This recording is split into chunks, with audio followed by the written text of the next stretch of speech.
Kita kunci mana? Kunci kita. Saya kunci.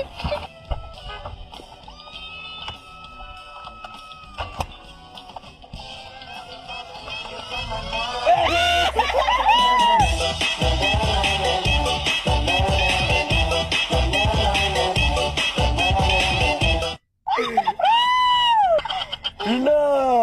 Belah kita masih lagi.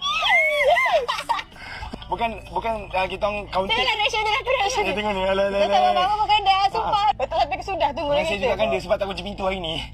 So, Firasat aku kuat. actually also peace. Firasat aku kuat.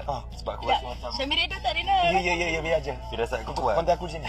Firasat aku kuat. Okey. Bagilah dia bercakap. Ya. Okey, Ya. tidak sama kuat. Firasat saya kuat. Firasat saya kuat sebab aku rasa macam ada orang tengah dalam masalah. Saya nak explain aku. Ni apa ni bertanya kan? Kita minta maaf kalau sepanjang konten nak. Syamir dia bawa kita gimana Bawa ni? gimana ni? Padahal bawa sebelah dia. Bawa aku sekali. Oh, akhirnya aku dapat juga tengok POV ni. Rupanya POV dulu.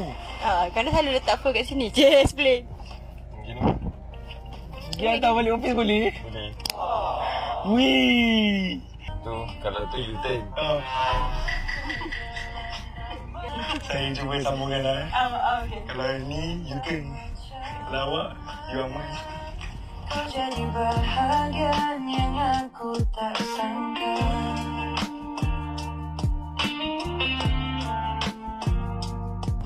Kalau signboard tu, kalau yang atas tu apa? Awas. Kalau tu awas. Sama-sama. Awas. Okey. Kalau yang ni awet. Hati pernah berjalan tak manis, tak berlebihan, tapi kau buat hidup rasa lebih ringan. Kalau kita dah saling kan ni. Siapa minta nama? Jadi, kita juga.